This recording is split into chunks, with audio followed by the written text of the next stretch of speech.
Flower producers in Kenya have traditionally looked to the international market to maximize their earnings on this commodity. But with uncertainties such as the COVID-19 pandemic, which hit the industry hard in 2020, some entrepreneurs are now looking to the Pan-African market to change their fortunes. This week, I'm on a mission to find out what industry players are doing to avail flowers to the local market at affordable prices. Kenya is one of Africa's largest exporters of cut flowers to Europe and other international markets, but its local market faces a shortage of supply of quality flowers. Flowers in the country are expensive and oftentimes unavailable. I'm in Kenya's capital, Nairobi, to find out how entrepreneurs are addressing the prevailing challenges. The year 2020 had mixed fortunes for the flower industry, compounded by climate change and the COVID-19 pandemic. Heavy rains flooded flower farms located near Lake Naivasha and Lake Nakuru, destroying the commodity and forcing farms to shut operations as water levels soared.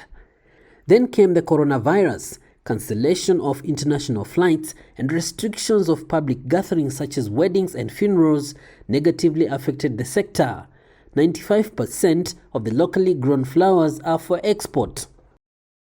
The volume of Kenyan flowers exported to the international market dropped from 174,000 tons in 2019 to 142,000 tons in 2020. There was, however, a 4% increase in earnings driven by a surge in prices due to low supply. Nonetheless, the profits recorded were below the expectations of growers and exporters for the year. As most companies look to the export market, one company has been focusing on supplying flowers to the local market. I'm here to meet Ayaton Bet, the co-founder of Popping Gifts. Bet. Hi. Mambo vipi? It's so good to see you. Nice to see you as well. So this is where the magic happens, eh? This is where we do everything. Popping Gifts is an online floral and gifting company. We do such services as gift delivery and floral deliveries to people all over the country. Talk to us about your online system. How does it work? We have a very, I would like to say, robust online system. So technically, as compared to a lot of florists and online sellers, we do everything through our website. So our website controls the stocks, which is out. So what happens is a customer will come to our website, select from an available list of arrangements, click add to cart, complete their payment. Then after that, we automatically get the notification, package the bouquet, see the shipping address, and have it shipped out. We are one of the only companies that offers same-day delivery. So if you were to buy your bouquet sort of right now, you would have it delivered to your recipient anywhere within Nairobi and environs within the next 2 hours. What has been your history with flower delivery? I would call it a love and hate relationship. When we started originally, we were not into florals, but as we got into our industry, we realized that flowers make a very big part of what gifting is. So when we got into it, there was a steep learning curve because Kenya is one of the biggest growers of flowers, but getting those flowers necessarily is not as straightforward as it sounds. So we've been doing florals for quite a while now, almost 4 or 5 years, and we do floral deliveries to almost every day to lots of people all over the country. What has been your experience supplying flowers to the local market? I think Kenya is one of the trickiest markets because it's also a grower and actually one of the largest growers in the world. So it means that the local market has an issue that maybe other markets don't have, as other countries have to rely on exports of flowers and importing, meaning their prices are standardized. Kenya is also flooded with what we call local or reject flowers. So these ones can really flood the market for cheap and usually end up destabilizing prices. Most of the flower growers sell internationally. Has it been easy for you buying them for the local market, and do you get enough adequate supply for the local market? Well, it's been completely rough. You'll find in our local market, the flower farms are very ready to supply the very tiny roses, and that's what you find that is filled up. But of course, our customers always want something different. They want something more refined. They want to try different types of flowers. So when you start getting into the premium roses, you end up realizing that these farms are really not interested in selling them to our local market, or some actually have agreements or arrangements that state that they should not sell them to locals. How are you addressing this challenge? I feel that we've really had to change the way we work. We've had to commit to more. For a very long time when we were selling flowers, I can't say we were profitable. What we were trying to push was trying to get these farms to work with us. To some extent, everyone else is talking about COVID being a curse. But to the local flower industry, it's been some sort of a blessing, and we don't want to take it wrongly. We realized immediately when COVID happened and the flights were cancelled, local flower farms started getting in touch with local florists and trying to boost them. The African Union is pushing for the Africa Continental Free Trade Area, whereby people can sell across countries, intra-Africa. Do you sell to other African countries? Yep. We currently have deliveries that have been going to Uganda and Tanzania as well.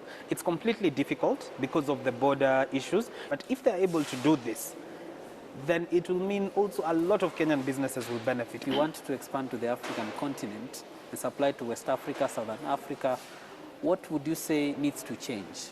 If the government is able to actually support that, support young entrepreneurs, support local training of florists, and even get free trade agreements where we can, like Nigeria doesn't grow any flowers, so get an agreement where we could be able to send our flowers to Nigeria, for instance, and set up our flower shops in places like that, then that would be really interesting because it would really support us and get a lot of youth interested in the flower market as well. Asante sana. Now, flowers in Kenya are mostly used for weddings, funerals, corporate events, and in big hotels. Individuals also purchase them for special events such as Valentine's. Florists seeking to fill the local demand have faced supply challenges, but one entrepreneur has created a mobile app that seeks to change all that.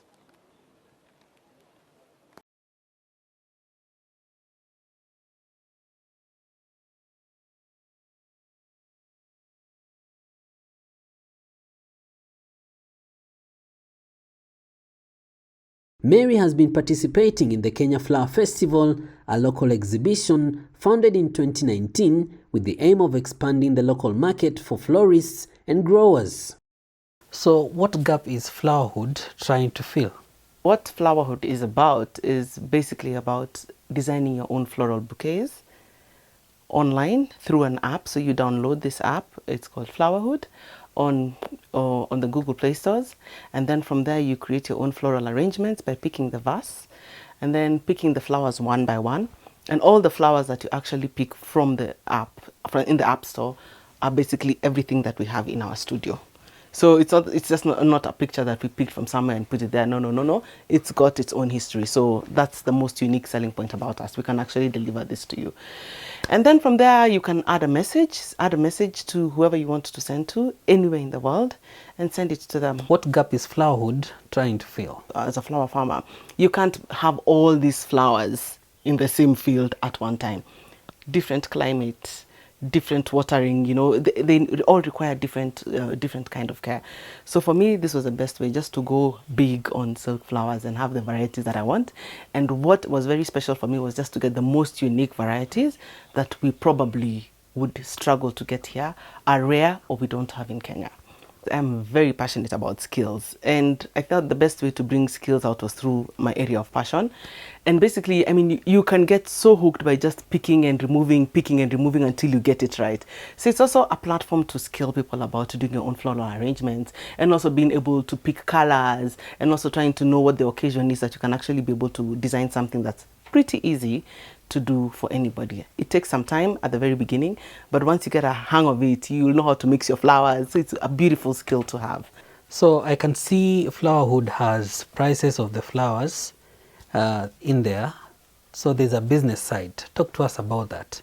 Okay, for the business side, we thought that, first of all, these flowers, the peonies, like these peonies are very expensive. You can buy a flower like this about even $5-6. And you can imagine if I have to come and just now start selling it here, it becomes very expensive. And that's just one. That's just one.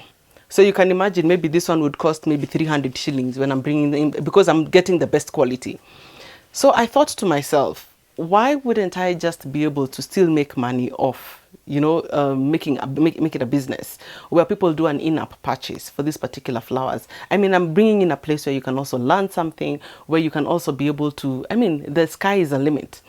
And at one particular time, I actually thought, oh my God, I can be an agent for these flowers, you know, in different countries where it becomes a global thing. It's a global business right now. Skill, time, thinking, developing an app, it takes a lot of time. So we're looking at what is the best way to make it affordable for everybody, and at the same time make it affordable for us, especially for the flowers that we have. So for instance, if I just put the app with no prices, then what am I doing it for? You know, for me from the business side, it would be, you know, maybe a flop, but alternatively for somebody like you, it'd be like, oh, this is very nice, whatever, you know.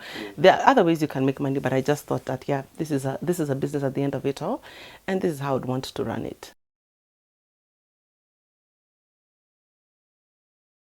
The Flower Festival is actually an event that involves showing us those flowers that we have and the different varieties that we have in the country. The interest is around educating first and getting the flower out.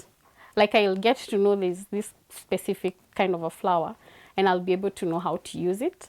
And after that, now it becomes more of a culture. You don't have to wait for Valentine's to get somebody a flower. You don't have to wait for Mother's Day. You can always surprise your mother. You can always surprise your friend, anybody. What difference has the Kenya Flower Festival had in the local market? The festival has actually brought in that harmony between the growers. I think now there's so much opening up in terms of more growers are now willing to sell to the florists. And I remember, like, even when we did the first festival in 2019, there was that notion of, will the growers really want to take part in this? And they did. We had almost 20 growers participating in the flower festival, and they gave out their flowers, and they gave them as part of their export quality, and they came and showed us what they have. And after that, they really made a lot of, you know, networks in terms of, you know, getting to know each other with the florists, and the florists got their contacts. So what this meant is they were able to now do business together, and most of them have opened up to you know, to us buying flowers from them directly. And also the fact that it has also brought in that realization that yes, we have a market in Kenya. Have you sought to expand to the entire African continent and look at the bigger market there? We've actually had conversations with the Ghana Flower Show. I actually participated in their last year's virtual flower show that happened in Ghana. And those are some of the partners that we are already speaking with. We're already also in conversations with the South Africa. I had a conversation the other day with the Yes Exclusive Flowers, and they've opened a very big market in South Africa. And those are some of the partnerships and collaborations we are looking at. And you never know, we might actually get to connect Africa through flowers. And just to mention, we're also being sponsored by the Portugal Embassy here in Kenya.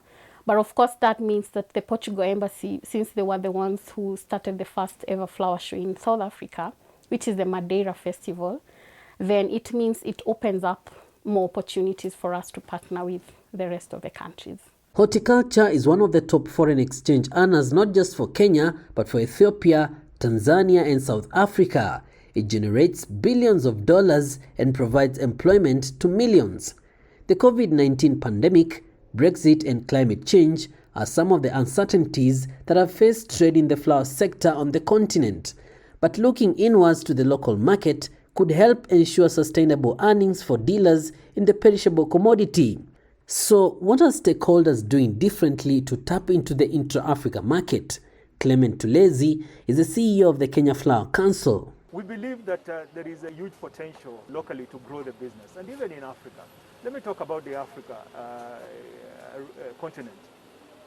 We still remain the #1 producer of cut flowers in Africa. And that means that we can be able to supply the continent with quality flowers so that no one is actually fetching these from Europe.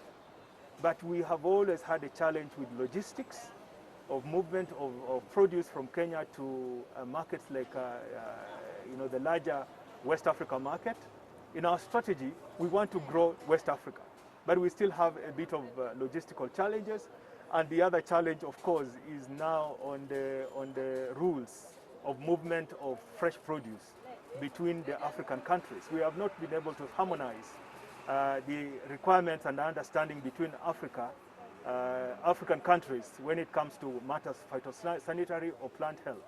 If we are able to harmonize that and look at plant health, look at logistics, and also look at free movement of goods between the countries, and we are happy that we have the Africa Continental Free Trade Area Agreement, which gives us a bit of leeway in which we can be able to discuss this.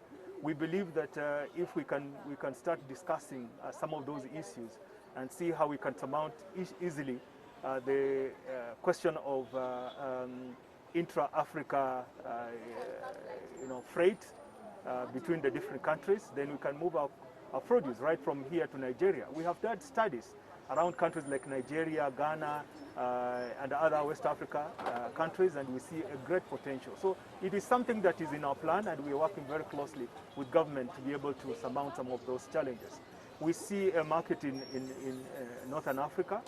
By the very nature, Northern Africa cannot produce flowers whatsoever. Flowers are unique, cut flowers are a unique product that can only be produced by countries that are right on the equator. And Kenya just happens to be one of those countries that has the right climatical conditions and ecological conditions and a good human force to be able to produce flowers. And that is not going to change. So we can supply the continent of Africa with this produce, and we believe it's a possibility. But if we are able to surmount some of those challenges, then it becomes easy.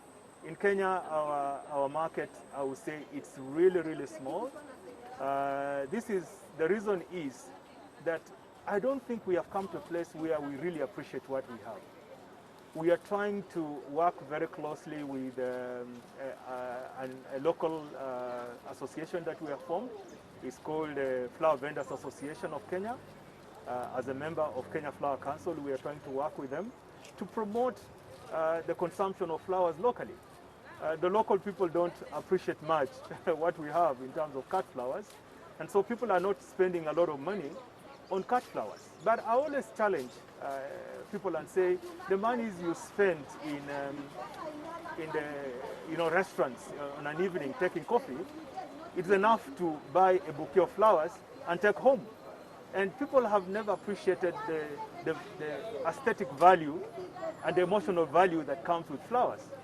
I always joke that maybe that is why our colleagues in the West live longer, because they have learned to manage their emotions with flowers.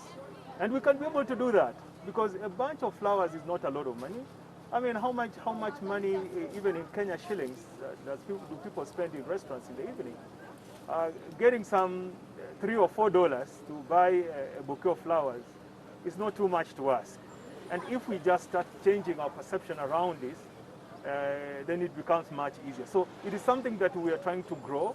We are working with this association, the Vendors Association, to be able to grow this market. We have also set up a local exhibition that we do with one of our local partners in October, just to promote the consumption and appreciation of flowers. So we believe that it's something that we can be able to grow, but it will take a bit of time. Locally, flowers are expensive, and oftentimes getting the quality flower is quite a challenge, especially for some of the florists. Some of them say when they go to multinationals, they say they only export.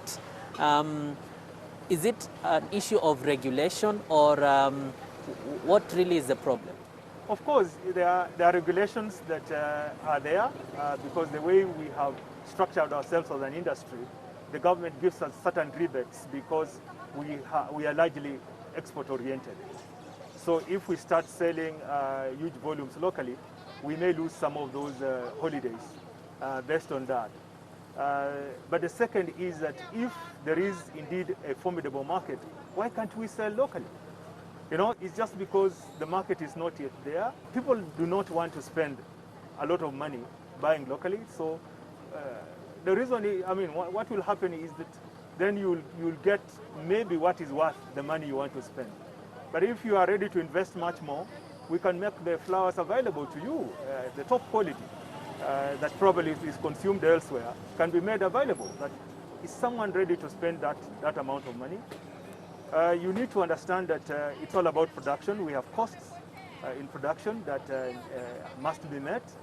So it's not just about selling at a throwaway price. It's business. So you have to recoup all your production expenses and a bit of profit. What can be done to change or turn around the situation and make the local market sustainable? I think number one is just about talking about the value of this produce or this industry. We find that there is a disconnect even within government in terms of understanding the value that we bring in as an industry. We know that we post very good returns, but the government seems sometimes not to understand it. And it can be demonstrated by the way they lump a lot of levies on us instead of helping us to grow by lessening and giving us some holidays on taxes and some levies. You can see a lot of taxes coming in, like we are talking about a minimum tax of 1%. We have seen HCD, Horticultural Crop Directorate, coming up with a cess is 0.25% of the FOB price. You have seen we have digital tax. They have taken away all the rebates they had given us on COVID. They have taken virtually everything, and that just tells you how much the government looks at this industry. Probably they think we are okay and we don't need any help. And that can also be translated locally. If you talk to anyone on the street about cut flowers in Kenya, their perception probably of cut flowers is that it's a foreign thing. So we need to drum the message that this is a Kenyan industry. It's been taken up by Kenyans. We have Kenyan investors, and we have 99.9% of Kenyans actually employed in this industry. So it's likely Kenyan. We may have a few people who are investors who are not Kenyan, but just like any other business, you see an opportunity. Even when you are not Kenyan, you invest in it. But likely it's a Kenyan industry with a huge investment from Kenya. People who have invested from one farm to another that you all know are Kenyans and have invested in this. So that appreciation has to be there in terms of understanding the industry. And two, it's about looking at now how can we support our own. And the only way is to create a market. Any kind of business, the gist is about the market, not anything else. We can produce as much as we can, but if we don't have a market, then it becomes very difficult. So Kenya should be able to provide a market for the produce that we have. Then it becomes much easier for us then to be talking about how we can be able to grow and sustain the industry. The 200,000 people that we employed are not just going to sit there and not earn their salaries and earn their livelihoods. So someone has to help us to talk about flowers and the importance of flowers to this economy, to the local population.